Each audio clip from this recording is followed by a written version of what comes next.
Eh, Hola chicos, no sé si fue al grupo de ustedes o al grupo de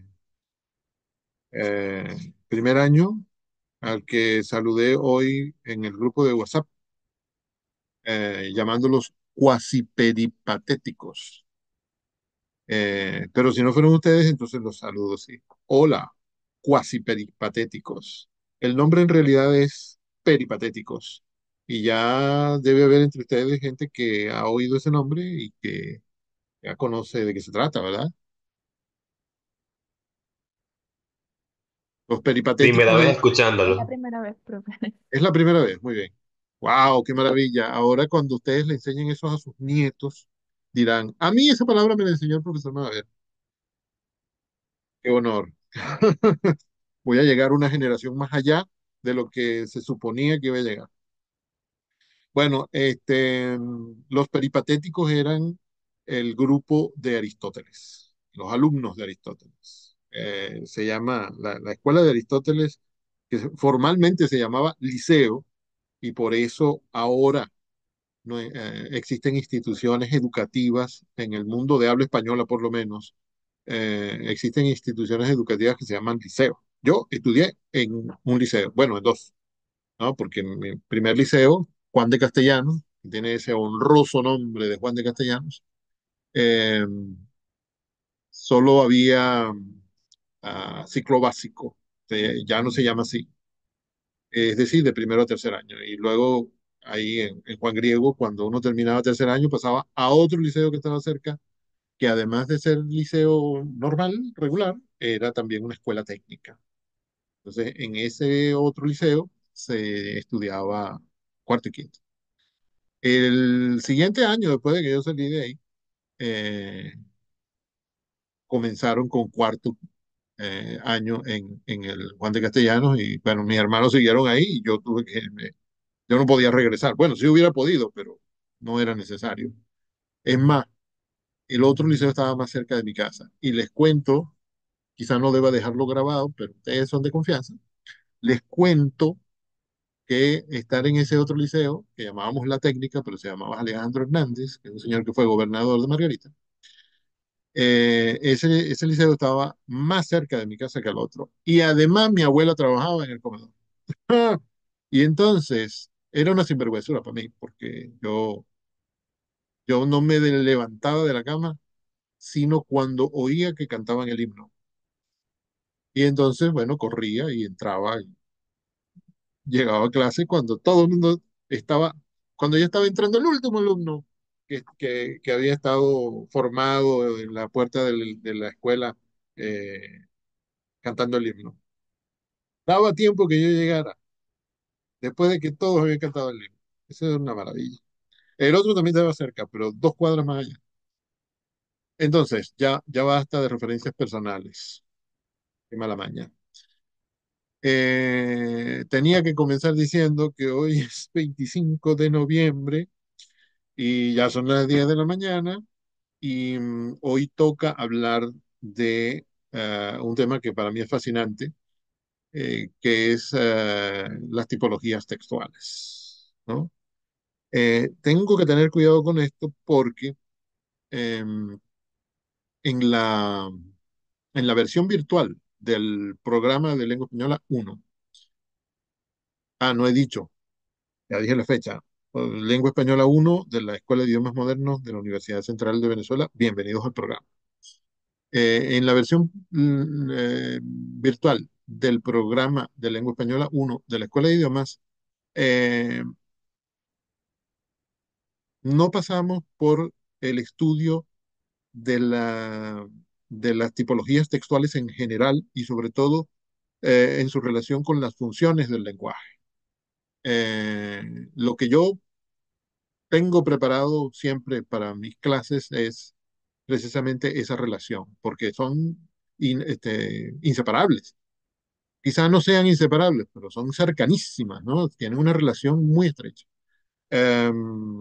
Siempre las funciones del lenguaje, que ya deben haber oído hablar de eso en lingüística, dan como resultado ciertos tipos de texto. Ya vamos a estudiar eso. porque lo que les estoy diciendo ahora es que en la versión virtual del programa, eh, de alguna manera nos saltamos o se salta el programa, yo no me lo salto, eh, las consideraciones sobre las tipologías generales.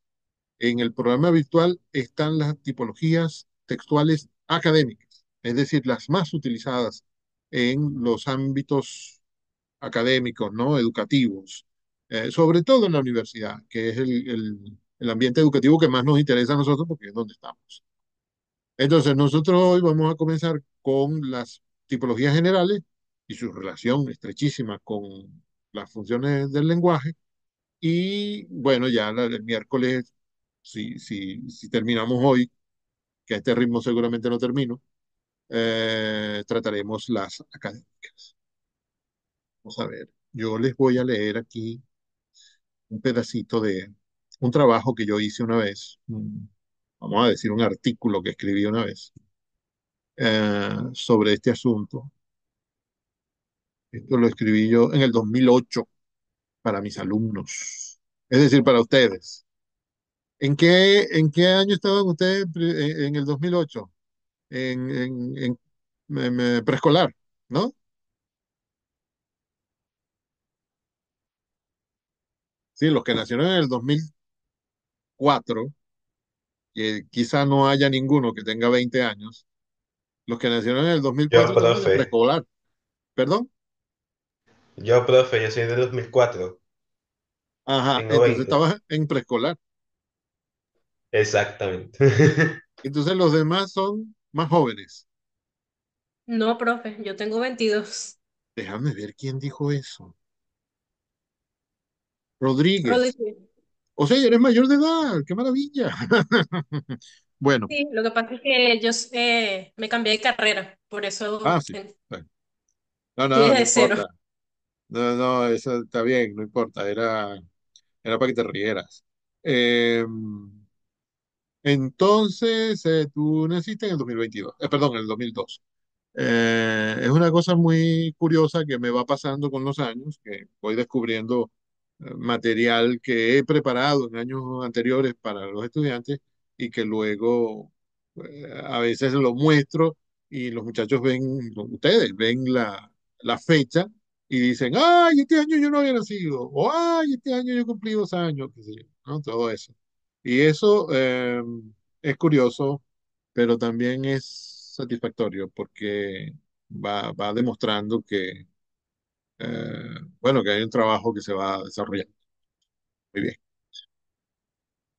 Bueno, entonces, bueno, ya perdimos, ya perdí yo su tiempo, no es culpa de ustedes.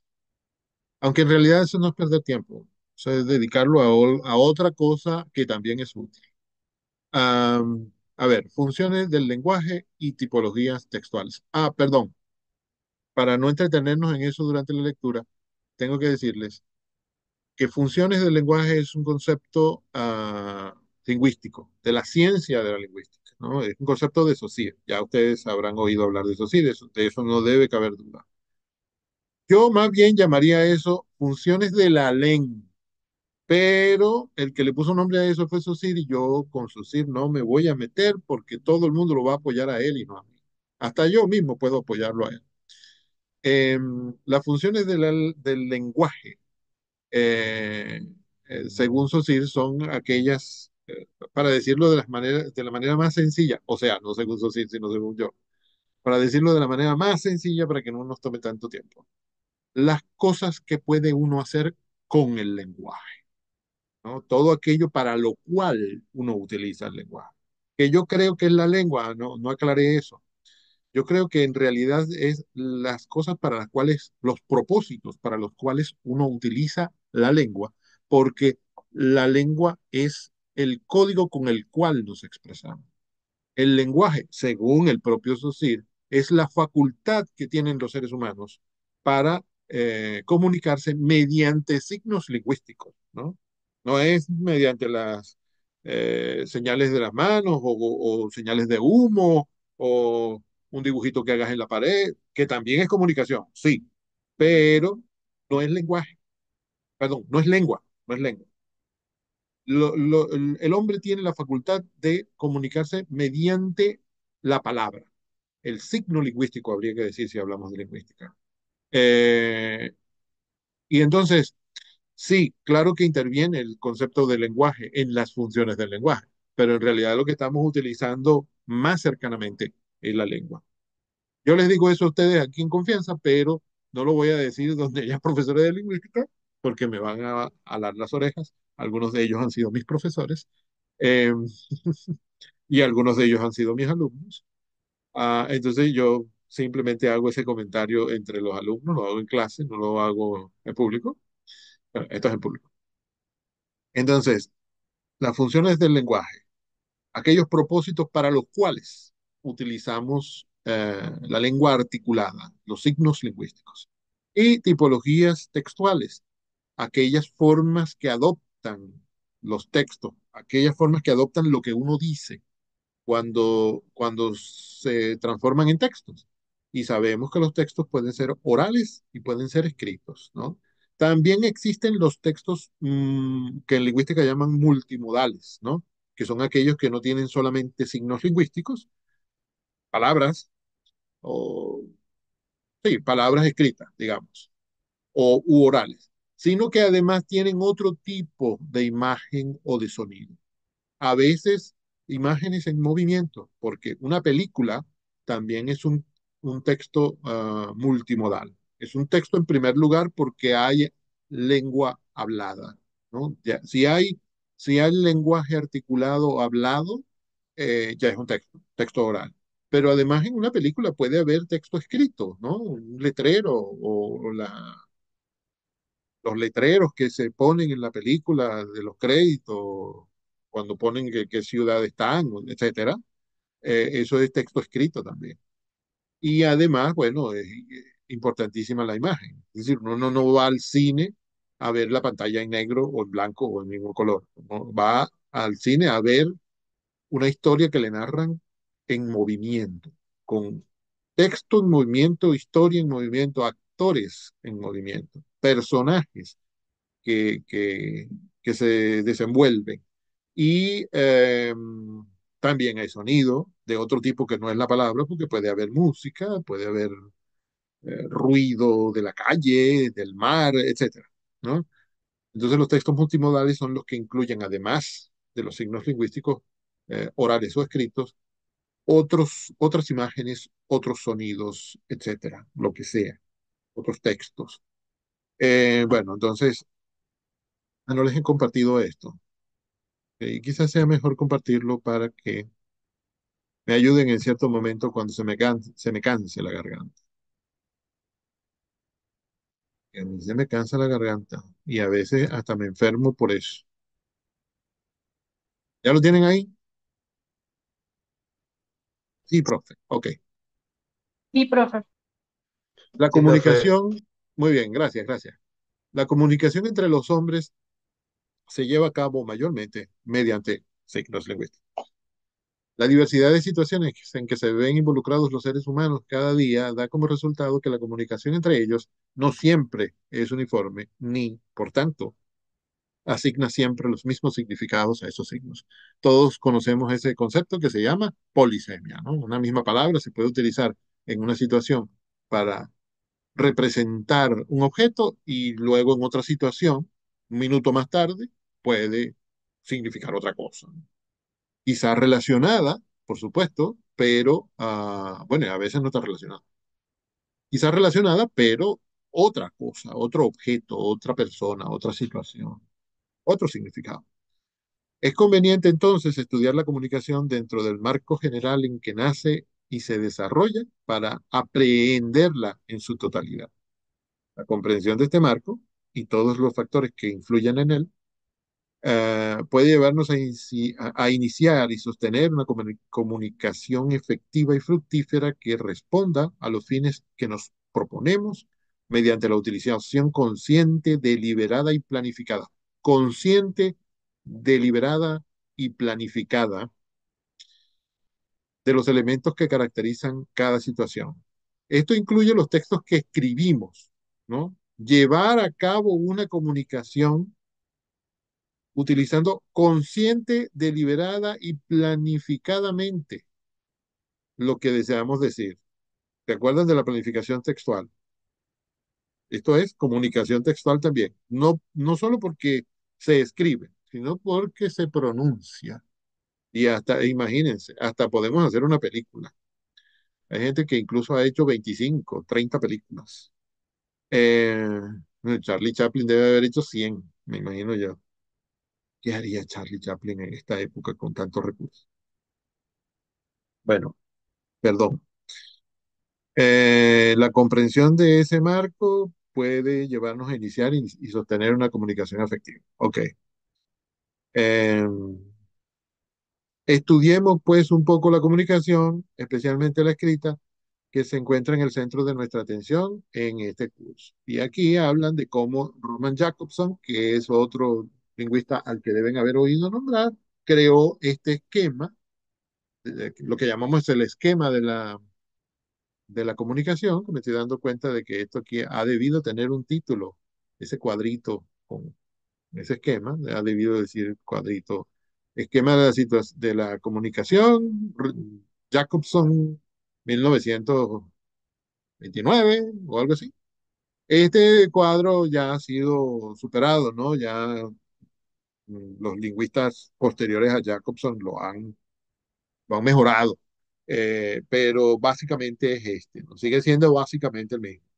Existe un mensaje que alguien quiere decirle a otro, un mensaje que está en el centro del esquema y existe un emisor que piensa y emite el mensaje que va dirigido a un destinatario, ¿no? Eso todo pasa dentro de un contexto. Es decir, estoy en la calle con unos amigos, son las 4 de la tarde, es domingo, hace frío o hace calor, lo que sea, ¿no? Todos esos detalles entran en el contexto. Además, también están los contextos, el contexto es casi infinito.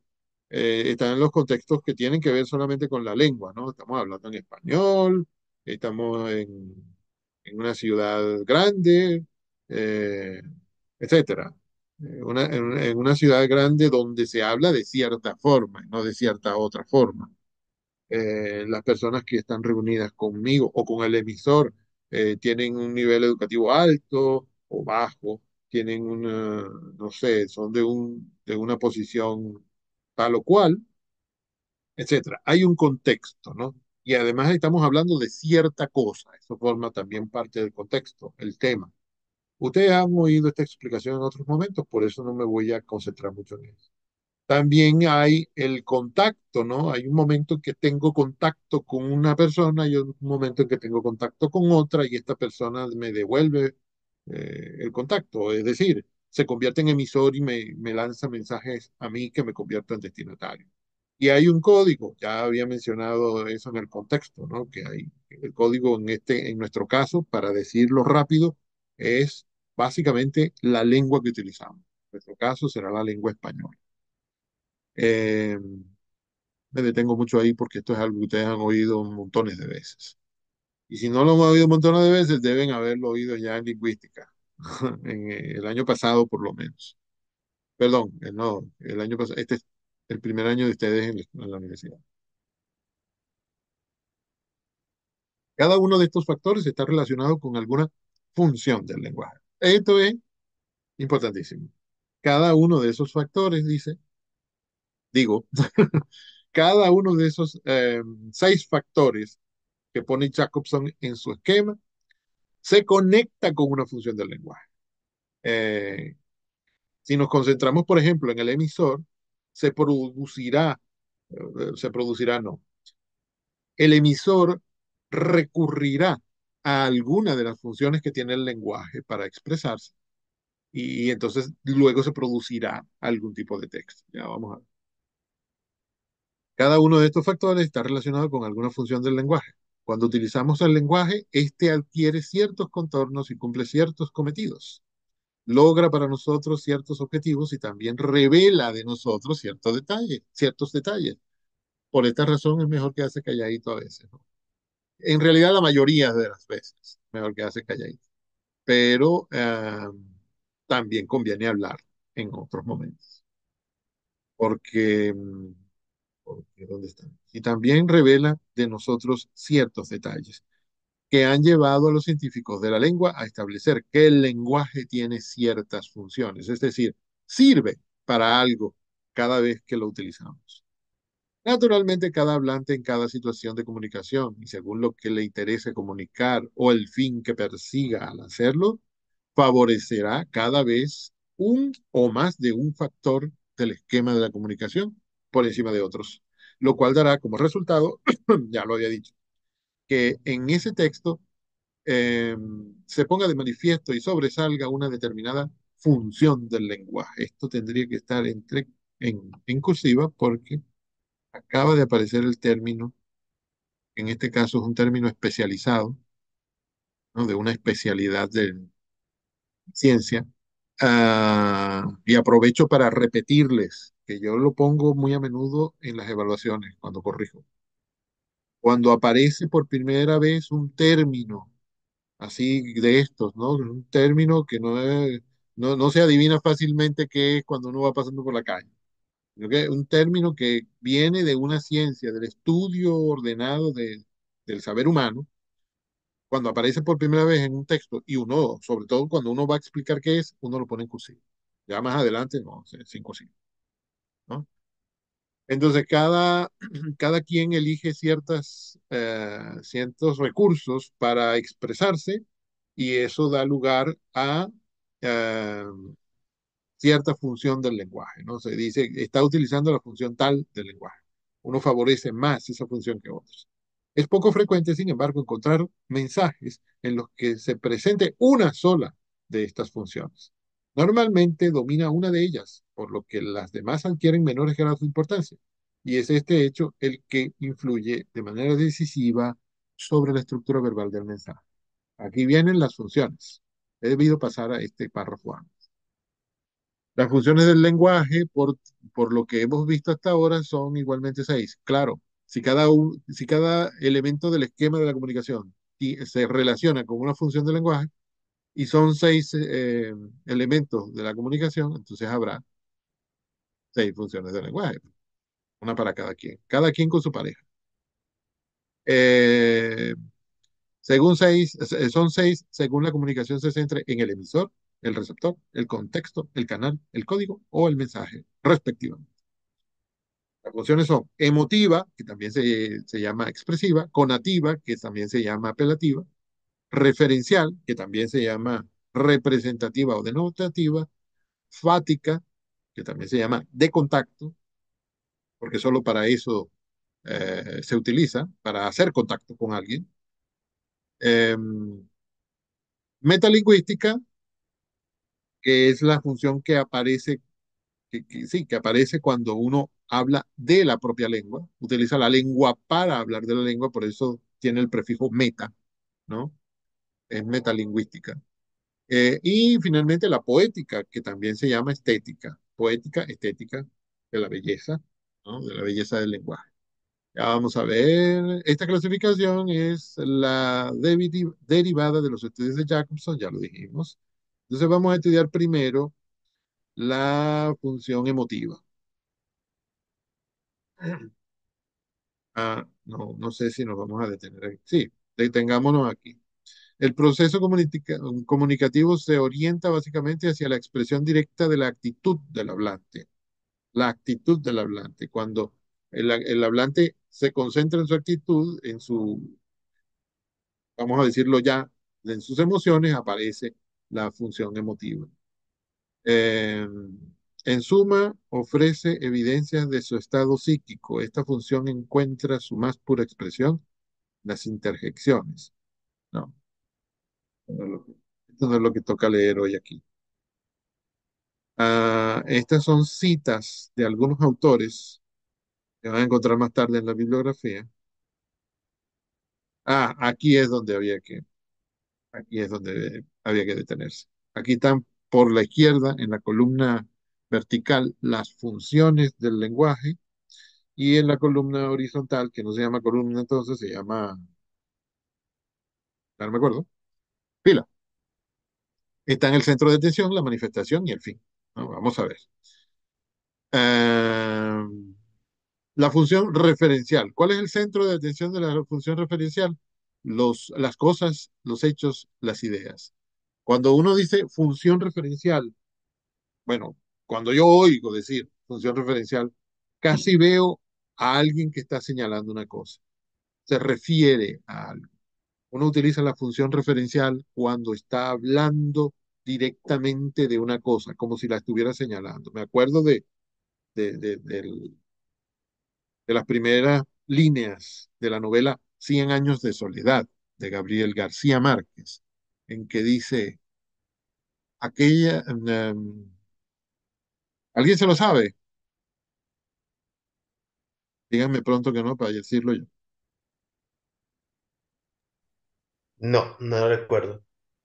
Muchos años después, frente al pelotón de fusilamiento, el coronel Aureliano Buendía había de recordar aquella tarde remota en que su padre lo llevó a conocer el hielo. Punto y seguido, Macondo era una aldea de 20 casas a las orillas de un río de aguas diáfanas. Ya estoy improvisando, ¿no? Pero dice más o menos eso. Macondo era una aldea de 20 casas a las orillas de un río de aguas diáfanas y piedras enormes, como huevos prehistóricos. No recuerdo más esa frase, pero lo que quiero decirles es lo que viene ahora. El mundo era tan reciente, así comienza la tercera oración. El mundo era tan reciente que, que algunas cosas carecían de nombre y para nombrarlas había que señalarlas con el dedo. Yo me acuerdo de eso cada vez que hablo y oigo hablar de la función referencial del lenguaje. Me imagino a alguien señalando una cosa porque no sabe su nombre. Y una vez que lo sabe, entonces empieza a hablar de él. Pero nombrar una cosa con un nombre que le hemos dado también es señalarla, es referirse a esa persona, a esa cosa, a ese concepto, a lo que sé, a ese acontecimiento, referirse a él. Por eso hablamos de la función referencial. Hacemos uso de la función referencial cuando estamos refiriéndonos a una cosa. Cuando hablamos de cosas, hechos, ideas. Ahí habría que decir también personas, ¿no? ¿Sí? ¿Hay comentarios, preguntas?